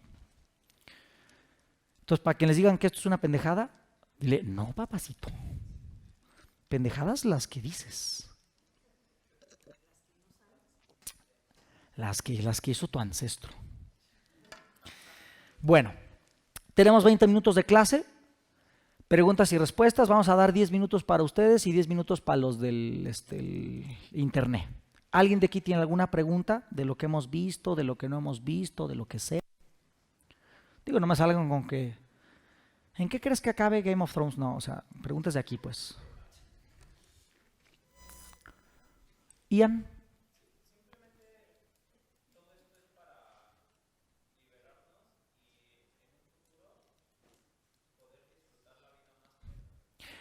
Esto es para poder elegir el futuro que tú realmente quieres y no que el árbol quiere. La principal aplicación de esto, la neta, son las enfermedades, especialmente temas graves. Esa es la principal aplicación: curar esclerosis, curar cáncer, curar diabetes, curar SIDA. La principal aplicación de esto es la salud. Evitar que tu cuerpo responda con síntomas para adaptarse a un pedo que no fue tuyo. Si no lo queremos meter al terreno de la salud, lo metemos al terreno del desarrollo personal. Dejar de elegir parejas imposibles, dejar de vivir carencias financieras, dejar de tener trastornos de conducta. Si no lo queremos meter al terreno del desarrollo personal, lo metemos al terreno de la medicina preventiva. Quiero liberar a mis hijos y a mis nietos de pendejadas que no son suyas. Ah, perfecto. Entonces buscas qué cuestiones hay en el árbol, sanarlas tú y entonces evitar que en tu progenie se sigan repitiendo mamadas. Otra cosa curiosa, como resultado en secuela, es esta parte del amor activo. Empezar a entender que, ok, si soy un ser interdependiente y yo siempre estoy aquí como, no, yo es mi pedo, chinga su madre todos. No, espérate tantito. O sea, si hay una relación entre tú y muchas otras partes de ti que no son tuyas, pero sí son tuyas, entonces el empezar a tomar conciencia de eso es hacer que el amor sea una acción y no nomás un concepto. Pero la principal aplicación es la salud, principalmente. ¿Alguna otra pregunta? Nos vamos con los del Zoom. Tenemos dos... échala. Nosotros podríamos ser reencarnación. ¿Recuerdas tu nombre? Lisbeth. Lisbeth. Ahí te va. Estaba yo en el curso del doctor Salomón Selam en México hace unos meses y un alumno le hizo una pregunta. Oiga, doctor Salomón, esto de las repeticiones y el transgeneracional, ¿solo es a 4 generaciones? Y él dijo, mira, normalmente siempre vamos a buscar en la segunda y en la tercera. En la cuarta a veces. Pero no te voy a decir que a partir de la quinta ya no jalamos nada. Yo he tenido personas, dice que en trance o cuando estamos haciendo trabajo transgeneracional, me hablan de cosas o reviven cosas o les llegan cosas de literalmente épocas pasadas, épocas de la Edad Media o del medievo, y eso nos está hablando, si nos vamos a la lógica de las edades, nos está hablando que no es a 4 generaciones, como a 15 o a 16. Dice, hay personas que traen memorias ancestrales de la tribu, ya no es el clan de aquí de mis tatarabuelos, no, es la tribu de la raza y la especie, y traen todas esas memorias y los traen hechas síntomas y lo que sea. Y yo le pregunté, doctor Selam, ¿no será que esas personas no estaban viendo un ancestro, sino realmente una vida pasada? Me dice, mira, eso se sale de mi campo de expertise. Yo soy un médico, psicosomatólogo, y esas cosas ya entran en el terreno de la filosofía, la religión, lo místico, y ese ya no es mi campo. Y aunque no contestó la pregunta, yo creo que esas memorias que él describe de generaciones así muchísimo antes, yo creo que más que una línea genética ancestral, yo creo que más bien es una revivencia de una experiencia de una vida pasada. Pero si nos vamos al terreno de lo holográfico, al final de cuentas, creo que nosotros, al ser una expresión biológica de una conciencia espiritual, nosotros realmente somos, en algún punto muy de origen, todos. ¿Qué nos dice que cuando tú te mueras, naces siendo yo, o cuando yo me muera, nazco siendo tú, o tu abuela, o tu nieta, o alguien en el medievo, o alguien explorando la superficie lunar en 200 años? Los terrenos de la conciencia van a tener muchas interrogantes, muchas cuestiones que tal vez nunca sabremos la respuesta y solamente podríamos teorizar o intuir por dónde va la cosa. Tal vez tú fuiste tu mamá y cuando tu mamá se muera, en su último aliento, nace siendo tú o su propia mamá o una de tus hijas. Creo que esa respuesta, hasta que no crucemos el último umbral, nunca la sabremos. Lo que nos corresponde es volver consciente lo inconsciente y tratar de salir de pedos. Ya al responder esas preguntas, solamente podríamos decir teorías. Son 2 salas de Zoom, así que vamos a ver primero una y luego otra. ¿Cómo le hacemos? ¿En el iPad? Órale. Esta es una sala y luego de por ahí debe haber otra, ¿va? Ok, el chat está desactivado. Ahorita lo van a conectar. Ok. Una sala ya está activa. Ay, güey, espérenme. A ver.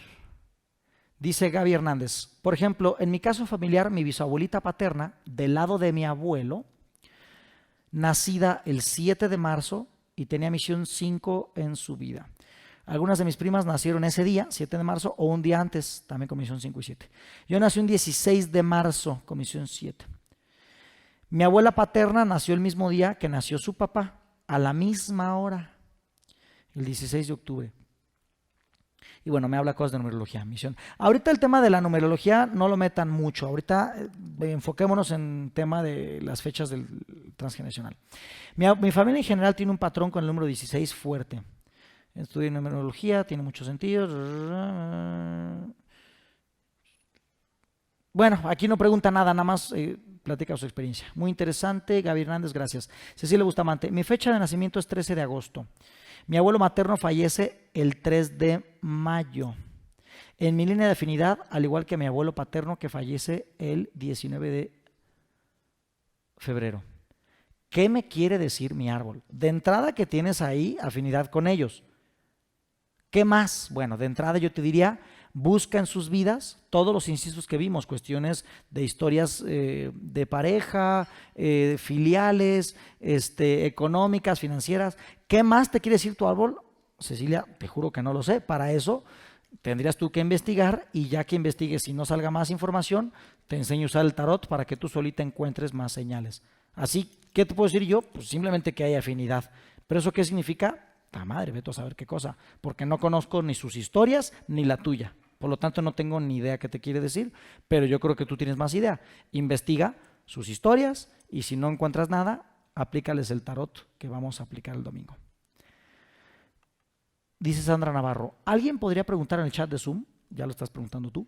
¿Qué pasa cuando se cambia el apellido, aunque sea una letra por error ortográfico? ¿Qué pasa cuando alguien se cambia el apellido? Mira, normalmente, siempre que hay cambios de nombre, hay un conflicto que se llama sin identidad en el árbol familiar. Cambios de nombre y todas esas cosas pudieran meter a la persona en un conflicto donde el sistema inmunológico se ve involucrado. Por ejemplo, yo no me acuerdo bien de que estaba enfermo, pero anduve así medio enfermón hace algunos años, rastreándome, yo me encontré ese conflicto, sin identidad en el sistema familiar. Y digo, no me resulta nada raro. Tengo 2 actas de nacimiento, el nombre que me habían planeado resultó ser otro, X o Y. Entonces, todos los cambios de nombre van a generar movimientos en el inconsciente que van a afectar el sistema inmune. En relación a los nombres inventados, o sea, que una persona diga, no, pues ahora me llamo, por ejemplo, Solox se llama Solox, no creo, ¿verdad? Tenemos un amigo que él se pone un nombre, ¿no? Ese creo que es un acto simbólico muy interesante, muy importante hasta cierto punto, pero habría que ver bajo qué actitud lo hacemos. Normalmente cuando una persona, como la canción de, es Joan Sebastián, el de te voy a cambiar el nombre, ¿sí? Bueno, cuando alguien se cambia el nombre, inconscientemente quiere despegarse de los ecos transgeneracionales. Y está bien si lo hace en amor, en libertad, en perdón y en honor. Pero si lo hace desde el dolor, desde el drama, lo único que va a hacer es generarse más conflicto. Entonces, cambiarse el nombre con un ritual de honor, de agradecimiento, de liberación, de perdón y de entrega de pactos y de energías, lo vamos a ver el domingo cómo se hace con varias meditaciones. Está muy chingón porque literalmente es como decir, oigan, qué bonita historia, se las agradezco muchísimo. Ahí se ven, yo me voy a chingar, yo por acá, yo solito, bye, todos, bye, ¿no? Eso es desde el amor, ¿verdad? Y está bien, pero todo depende con la actitud con la cual se hace. O sea, puede ser muy bueno o muy malo. Ana María Cepeda, mi hermano adoptivo tiene la misma fecha de nacimiento que la fecha de muerte de mi abuelo materno. ¿Ahí también funciona esta terapia o cómo? Bueno, ahí tu mamá, que fue la que lo adoptó, ¿a quién crees tú que estaba intentando reparar? Se le muere el papá y ella adopta a un hijo que tiene la misma fecha, bueno, que nace cuando su papá se muere. ¿Qué es ahí? Es un acto de reparación de tu madre, significa que tu madre trae un duelo ahí bloqueado. Si mi papá muere el día de mi aniversario de boda, volvemos a encontrar esa relación de muerte y boda. Es como si... Bueno, ahí la pregunta es, ¿tú te casaste antes o después de su muerte? Si es de tu aniversario, me imagino que tú ya te habías casado cuando él se murió. Es como una especie de decir, me muero en el día donde sé que hay vida. Es como una especie de hacer que, digo, yo sé que no, en efectos prácticos no se logra eso, pero es una especie como de minimizar los efectos destructivos de su muerte. Aunque sabemos que a veces la familia lo resiente como lo contrario. Mi amor, hoy cumplimos 7 años de casados. No, mi papá. Yo creo que ese no fue su objetivo, pero normalmente ese es el que genera. Alexia López, tengo duda si es con todas las fechas de nacimiento, muerte y concepción. ¿Se hace suma y resta de 7 días? Sí. Esa suma y resta es para ver el rango de afinidad. Mientras más cerca de la fecha, más afinidad. Mientras menos cerca, menos. ¿Cómo se pone un hijo que concibió? A ver, ¿cómo se pone un hijo que concibió la madre de familia de otro hombre y lo hizo pasar por hijo del esposo? Pues es un dramón, pero ¿cómo se pone? Si tú, a ver, se los dibujo. Si tú, digo, ojo, esto del genograma solamente nos sirve para identificar cosas y volver información consciente. O sea, no se claven con que es que tiene que quedar perfecta la representación. No, esto es una herramienta. Y esta herramienta tiene que servirte a ti de acuerdo a tus propios términos. No tienes que hacerlo como dice la teoría. Es para que a ti te sirve, no para que tú sirvas a la teoría. Si este es tu papá y esta es tu mamá, y ustedes son tú y tu hermana, y salió un hijo ilegítimo, pues sería acá, ¿no? Y está conectado con ustedes, pero no es de él. Entonces lo puedes representar así, cortando la conexión con ustedes. Realmente, si lo quieres representar así muy, muy bien, aquí tendría que haber un hombre, que tal vez pues ya está en separación total, porque pues nunca, tu mamá nunca dijo nada, y pues podría ser así, ¿no? Ellos dos tienen este arbolito, ellos dos tienen este arbolito, están en la misma línea, son hermanos, pero mira, el cómo los conectes, líneas, es irrelevante. El chiste es saber las fechas y otras cosas que mañana vamos a añadir. Ya les diré cómo. Entonces realmente no se claven en que la nomenclatura y exactamente, no, eso es una herramienta nada más. ¿Qué puede significar tener vitiligo? ¿Qué pista me puedes dar? Ahí les va. Yo he trabajado varias veces con vitiligo y las pistas son las siguientes. Número 1, me quiero esconder de alguien que me persigue. Se llama la solución de volverme invisible. Pierdo el color para volverme invisible. Eso le pasó a una paciente que tenía vitiligo porque le secuestraron a la hermana. Y ya que la recuperó, o sea, que pagaron rescate y se la regresaron, al año y medio le enviaron fotos de la sobrina, como diciendo, oye, te estamos checando. Y entonces, ¿qué hizo ella? Vitiligo. Me quiero volver invisible para que ya no nos estén vigilando, ¿no? Otra paciente tuvo vitiligo que le empezó en la boca porque un primo de ella la besaba a la fuerza en las fiestas familiares y ella se le hacía muy sucio. ¿Qué es eso? Quiero limpiar, quiero lavarme de esta suciedad. Entonces quiero llevar luz. Disminuyo la coloración para llevar luz a mi boca. Entonces quiero llevar luz, lo hago más blanco. Quiero volverme invisible, me hago más blanca. Hice una acción impura y quisiera lavar esos pecados, el vitiligo empieza en las manos. Tuve un paciente en Perú, muchas gracias, Flaca.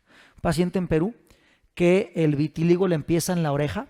¿Por qué? Porque le llegan los chismes de que su novia en el pueblo andaba con otro.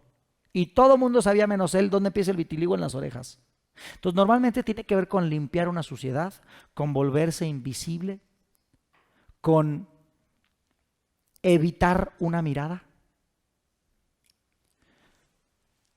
Llevar luz, ocultarse, esconderse. ¿Qué recomiendas para árboles donde siempre hay una mujer que hace brujería a los hombres? Ok. La magia también se queda en el árbol, ¿eh?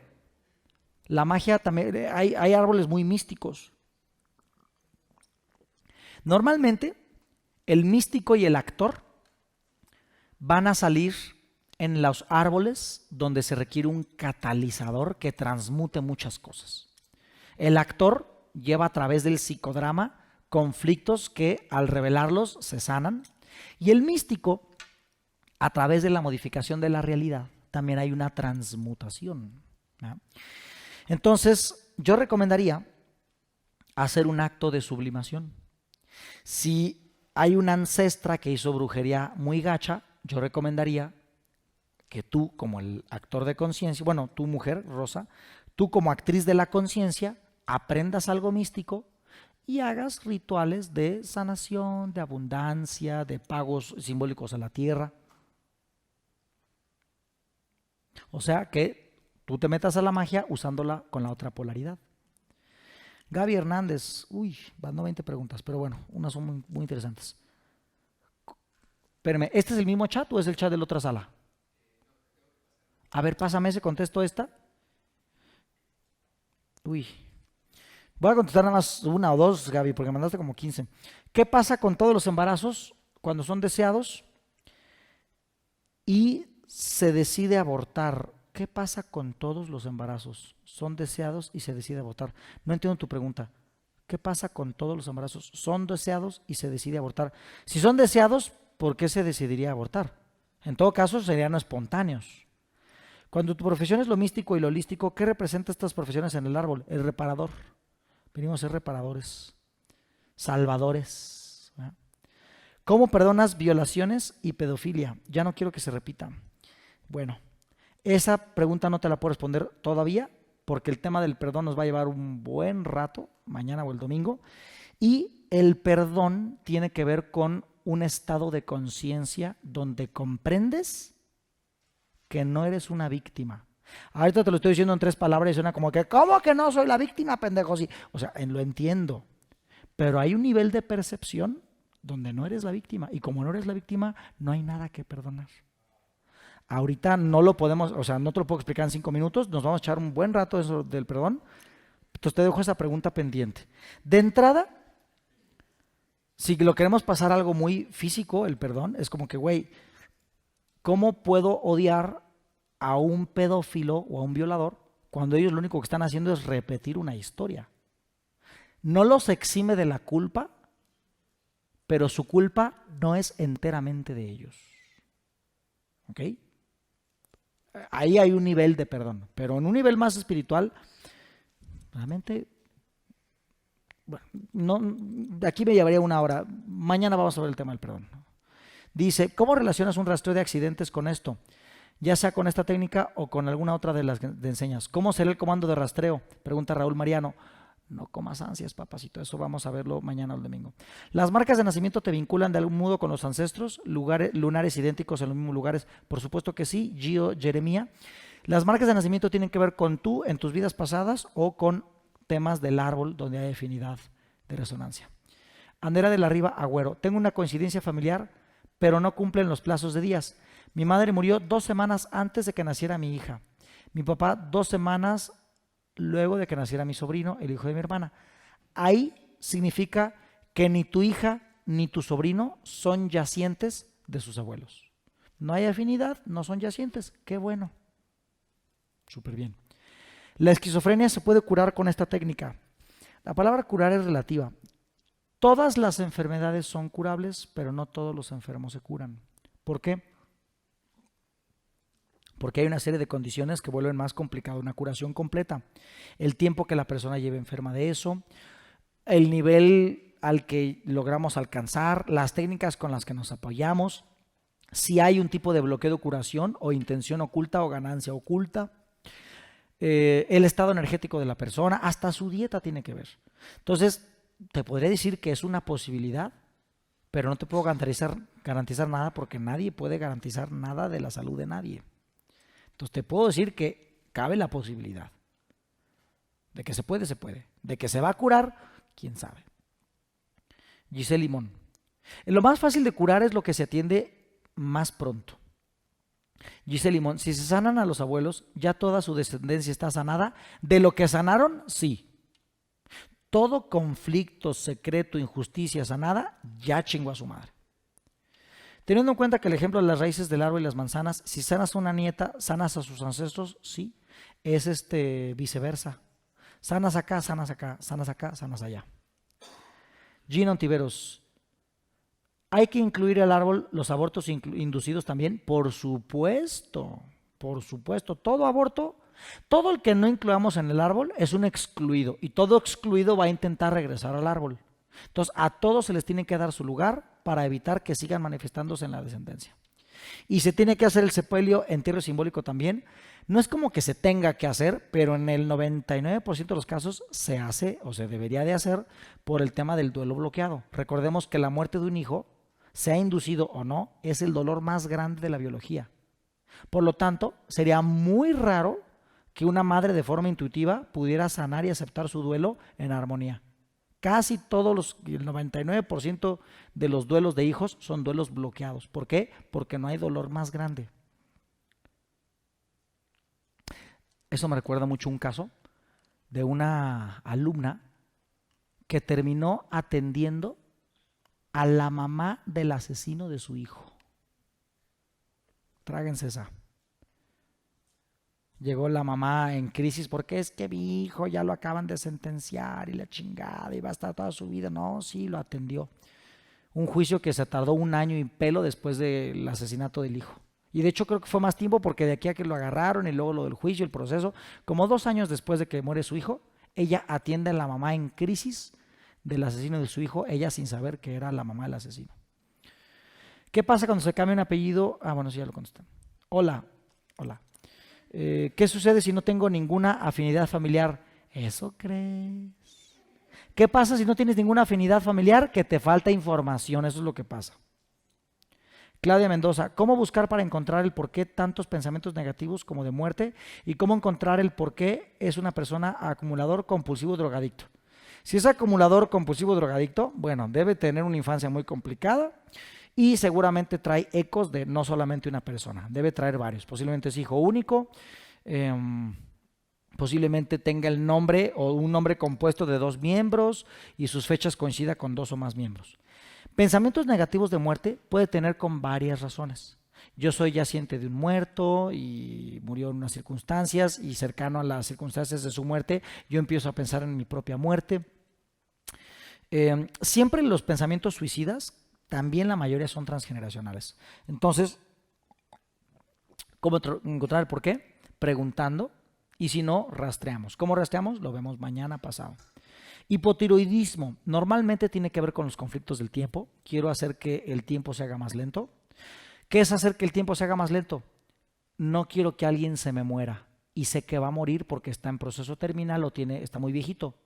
Como quiero que esté mucho tiempo más conmigo, quiero que el tiempo pase más lento para evitar que se muera. O quiero que el tiempo pase más lento para no envejecer. O quiero que el tiempo pase más lento porque mis hijos cada vez crecen más y se van a ir de la casa. Hipotiroidismo, quiero alentar el tiempo para evitar mi vejez, evitar la muerte de un viejo, evitar que mis hijos crezcan o evitar un destino que sé que va a llegar. Es que no quiero enfrentarme con eso que está ahí. Quiero que el tiempo se vuelva más lento. Un güey que mandé a la cárcel por un fraude ya va a salir. Me da mucho miedo que salga. ¿Cuánto le quedan? 1 año. Uy, cómo quisiera que no saliera. ¿Qué es eso? Alentar el tiempo. Hipotiroidismo. También la tiroides, como está en quinto chakra, pudiera haber un matiz de la comunicación, pero sería más raro. La tiroides también, tiene otro, ahorita te digo, tiene justo otro programa. Y ese no lo había escuchado hasta que estuve estudiando unas cosas. Ah, sí, claro. La tiroides también tiene que ver con la secreción hormonal. Tiene que ver con el paso de fases, ¿no? De niño a adolescente, de adolescente a joven, de joven a hombre, de hombre a adulto. Casi siempre vamos a ver temas del tiempo. Quiero hacer que el tiempo pase más lento. Una más. Ojo, estoy leyendo de los 2 chats, ¿eh? No me vengan a chillar después de que nada más el otro. No, chinga tu madre, sí, los 2. Carla Ruiz. ¿Me pueden explicar lo de las líneas de afinidad? Que eso no me quedó claro. Bien sencillo. Las líneas de afinidad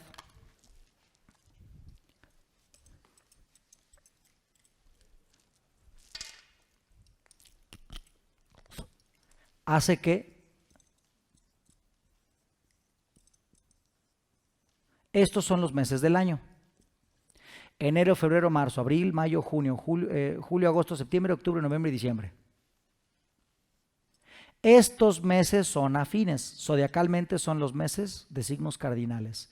Estos meses son afines, son astrológicamente los signos fijos. Y estos meses son afines, son en astrología los signos mutables. Significa que si alguien nace el 14 de junio, tiene afinidad con su fecha de concepción, que sería el 14 de septiembre, porque para que él nazca en junio, sus papás se encueraron en septiembre del año anterior. Pero como hay afinidad aquí y aquí, porque son la misma línea, también hay afinidad el 14 de diciembre, menos que aquí, pero sí la hay. Y también hay afinidad el 14 de marzo, menos que aquí, pero también hay afinidad. Entonces, este güey por concepción tiene mucha afinidad, pero por la línea de los mutables también hay acá y también hay acá. Esto con su fecha del 7 más, 7 menos, o sea, entre el 7 y el 21. ¿De qué? De aquí por concepción, de aquí y de aquí por afinidad.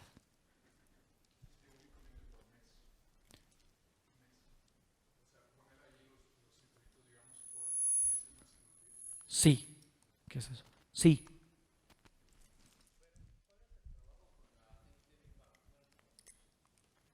Mira, honestamente, con la gente viva,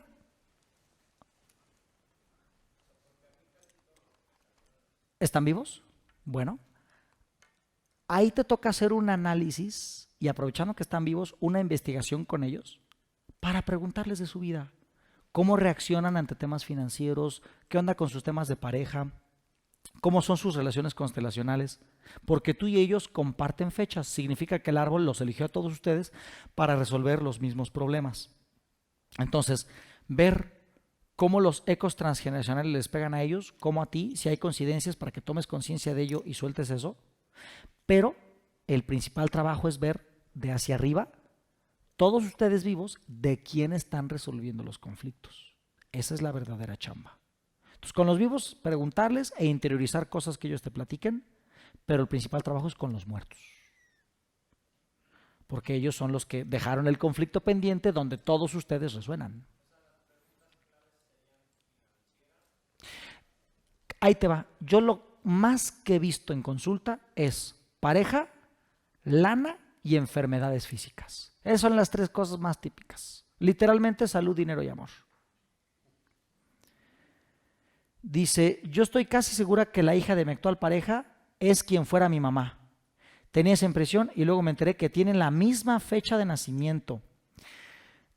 Mira, puede ser en tu tema filosófico de las vidas pasadas y eso, pero en el tema del transgeneracional, lo único que representa eso es que tú, Laura, y tu pareja actual están espejeando árboles. Reina, mi caso, mis 3 hijos, el mes de nacimiento de uno es de la concepción del otro. Ajustándose para eso, adelantó su parto de 7 meses. Solo uno nació de 9 meses. Bueno, esos que coinciden en concepción y nacimiento, hay que ver a quién del árbol están reparando, tienen afinidad, porque ahí está la clave de resolver conflictos que ellos viven o van a vivir. ¿Tiene que fallecer mi madre para que pueda volver a nacer dentro del árbol? ¿Para qué quieres que vuelva a nacer si sigue viva? Ahí Fabiola me habla de que más bien tú tienes un apego fuerte con ella. Ahí tú tienes que ver qué onda con tu mamá y por qué todavía no se va y ya la quieres de regreso. Oye, espérate tantito, primero deja que se largue, ¿no? No sé cuántos pinches años ya pasó aquí, pero déjala descansar un rato, aunque sea. ¿Puedes repetir cómo sacan las resonancias del clan? ¿Te refieres a cuáles son las afinidades? Mira, lo tienes en tu manual, te voy a decir en qué página. Son varios factores de afinidad. Y lo tienes en tu página.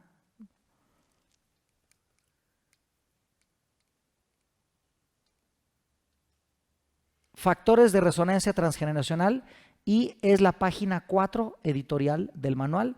Y ahí tienes fechas de concepción, nacimiento y muerte, día, mes, 1 a 10 más menos. Ahí casi siempre 7. El 10 lo ponemos así como un filín. Nombre, línea de afinidad, que es lo que vimos de las 3 líneas cardinal, fijo y mutable. Y esas son las más importantes, las primeras 3. Lo demás, parecido físico, presión familiar, hijos únicos, proyecto sentido, son factores que son menos importantes. Tengo muchos recuerdos de vidas pasadas. Ok. Bueno, son las 8:15. Ya hicimos preguntas y respuestas. Tienen esta noche para sacar más información. Mañana vamos a trabajar extendiendo un poco más las hojas a bisabuelos y a tatarabuelos. Sé que es difícil sacar información de eso, pero inténtenlo. Pregunten, chequen, no sé, traten de sacar más información. Y de los parientes que ya sacaron que tienen afinidad, tienen esta noche para hacer llamadas y preguntar de esos parientes que tienen afinidad, cómo fueron sus vidas, de qué trabajaban, con quién se casaron, a qué edad, qué pedo con sus hijos, qué pedo con su lana, qué pedo con sus enfermedades. Pregunten todo eso que mañana vamos a seguir trabajando con ello. Y bueno, vámonos a descansar. Nos vemos mañana 10 de la mañana. Vámonos.